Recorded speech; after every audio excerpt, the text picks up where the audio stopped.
নমস্কাৰ, good morning সকলোকে স্বাগতম জনাইছোঁ এটা নতুন ভিডিঅ'লৈ। চ' থাম্বনেইলখন চাই আজি গমেই পাইছে, যিহেতু আজি আসাম পুলিচে হওক বা গ্ৰেড 4 গ্ৰেড 3 হওক বা DME হওক, গোটেইখিনিৰ কাৰণে আপোনালোকে নিশ্চয় ৰিজাল্টৰ কাৰণে ৱেইট কৰি আছে। মই এইখিনি কথা গম পাইছোঁ অলৰেডি। আৰু এতিয়া আজি হৈছে 16 ছেপ্টেম্বৰ তাৰিখে মই আজি ভিডিঅ' বনাইছোঁ। কাৰণ আজি যিহেতু আমাৰ CM ছাৰে কৈছিলে 10 অক্টোবৰ তাৰিখে আমাৰ এপইণ্টমেণ্ট দিয়াৰ কথা আছিলে। আৰু মানে 10 অক্টোবৰ মানে কি নেক্সট কৈছিলে অক্টোবৰ মাহৰ ভিতৰত আমাৰ এপইণ্টমেণ্ট দিয়া হ'ব। মানে 10 অক্টোবৰ বুলি ফিক্স হোৱা নাই কোনো ধৰণৰ এতিয়ালৈকে। আগতে কৈছিলে 10 অক্টোবৰ বুলি, আৰু পাছত কৈছিলে 10 অক্টোবৰ মাহৰ ভিতৰত বুলি। মানে অক্টোবৰ মাহৰ ভিতৰত বুলি ক'লে মানে অকণমান ডিফাৰেঞ্চ হয়, 10 অক্টোবৰ তাৰিখে বুলি মানে ডাইৰেক্ট ফিক্স হয়। মানে অকণমান শব্দবিলাক মানে প্ৰনাউন্সিয়েশ্যনবিলাক অকণমান ডিফাৰেঞ্চ হয়। সেইটো কাৰণে আপোনালোকে এতিয়া আমি চবেই ভাবি আছে যে আমাৰ এপইণ্টমেণ্ট 10 অক্টোবৰ দিব নেকি, সঁচাকৈ দিব নেকি, এতিয়া চবেই ভাবি আছে। আৰু মোৰো চিন্তা লাগি আছে দিবনে নাই। এতিয়া আমি এইটোৰ বিষয়তে আমি আলোচনা কৰিম যে যেতিয়া কিছুমান কলেজত সভা বা এক্সাম পাতিবলৈ হ'লে আগতীয়াকৈ এটা নটিচ জাৰি কৰে, যেনেকৈ ইমান তাৰিখে আমাৰ সভা এখন আছে বা এক্সাম এখন আছে বা আমুকে আহিব, ঠিক তেনেকুৱা ধৰণৰ এটা কলেজ বা ইউনিভাৰ্চিটি বা আমাৰ স্কুল কলেজত এনেকুৱা এটা নটিচ দিয়ে।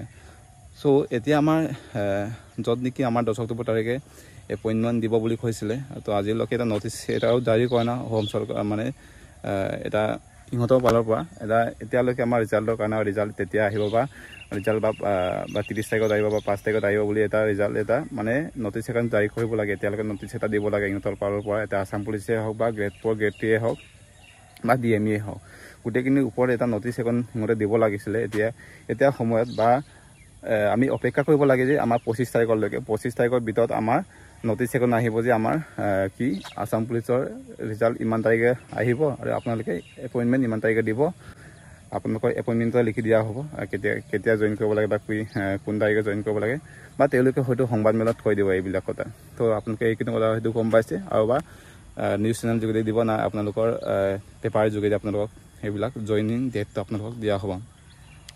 আৰু এতিয়া চবেই অপেক্ষা কৰি আছে যে আমাৰ নতুন ভেকেঞ্চি আহিবনে নাই, নতুন ভেকেঞ্চি আহিবনে নাই, বা আহিলে কিমানটা পষ্ট আহিব বা আমাৰ কি কি পষ্ট আহিব, গোটেইখিনি আমি ইয়াতে ডিছকাছ কৰিম। বা প্ৰত্যেকটো ভিডিঅ'ত আমি কৈ আছোঁ যে নতুনকৈ ভেকেঞ্চি আহিব বা অক্টোবৰ মাহত আহিব বা নৱেম্বৰ মাহত আহিব।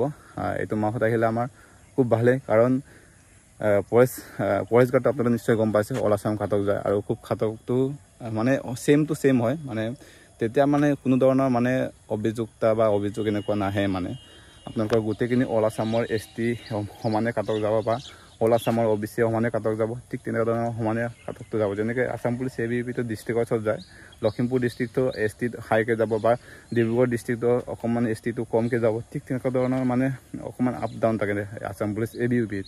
তো ABPটো বেছিকৈ পষ্ট ওলায় আৰু ফৰেষ্ট বেটেলিয়নটো অকণমান কমকৈ ওলাব, ঠিক তেনেকুৱা ধৰণৰ হৈ যায়। এতিয়া আমাৰ চবেই ল'ৰা ছোৱালীবিলাক কনফিউজ আছে যে আমাৰ ৰিজাল্টটোৰ কাৰণে এটা ভিডিঅ' লাগে বুলি কৈ আছিলে। তো ৰিজাল্টটোৰ কাৰণে এতিয়া আপোনালোকে 25 তাৰিখলৈকে অপেক্ষা কৰি থাকক, 20-25 তাৰিখলৈকে, কাৰণ 20-25 তাৰিখৰ ভিতৰত আমাৰ নটিচ এখন আহিবই। এইটো মই 100% ক'ব পাৰোঁ, নটিচ এখন আহিব। আপোনাৰ ৰিজাল্ট কেতিয়া আহিব, আপোনালোকৰ আসাম পুলিচে হওক বা আসাম পুলিচ যিকোনো এডভাৰটাইজমেণ্ট, যিহেতু আপোনালোকে নিশ্চয় গম পাইছে 5,563টা পষ্ট আছিলে Assam police ABP total post. আৰু এইখিনিৰ ওপৰত আমি বহুত ডিছকাছ কৰাটো ভাল। আৰু মই কিছুমানে কৈ আছে ঘাতক ভিডিঅ' লাগে বুলি। মই ঘাতক ভিডিঅ'ৰ ওপৰত আগতে দিয়া আছিলে, যদি আপোনালোকে চোৱা নাই মই ডেছক্ৰিপশ্যন বক্সত দিয়া আছে, আপোনালোকে তাত গৈ চাই ল'ব। এতিয়া আমি ৰিজাল্টৰ কাৰণে অপেক্ষা কৰি আছে চবেই, আৰু এপইণ্টমেণ্টটো কেতিয়া দিব আৰু এই ৰিজাল্টটো দিয়াৰ পাছত আপোনালোকৰ এপইণ্টমেণ্ট কেতিয়া দিব তেতিয়াই ডেট ফিক্স হ'ব। তো এইখিনি কথা হয়তো মনত ৰাখিব আপোনালোকে। আৰু নতুনকৈ ভেকেঞ্চি আহিব forest battalion, jail warder, excise ডিপাৰ্টমেণ্টৰ, আৰু এইখিনি কাৰণে আপোনালোকে প্ৰিপেৰেশ্যন কৰি থাকিব। কাৰণ এতিয়াৰ পৰা প্ৰিপেৰেশ্যন কৰিলে আমি পাছলৈ আমাৰ সুযোগ হৈ যায়গৈ। তো এইটো কাৰণে মই গোটেইখিনি আপোনালোকক কৈ থৈছোঁ, আপোনালোকে প্ৰেক্টিচ কৰি থাকক এতিয়াৰ পৰা। তো এইটোৱে আছিল আজিৰ ভিডিঅ'। যদি ভিডিঅ' ভাল পায় লাইক কমেণ্ট শ্বেয়াৰ কৰি দিব।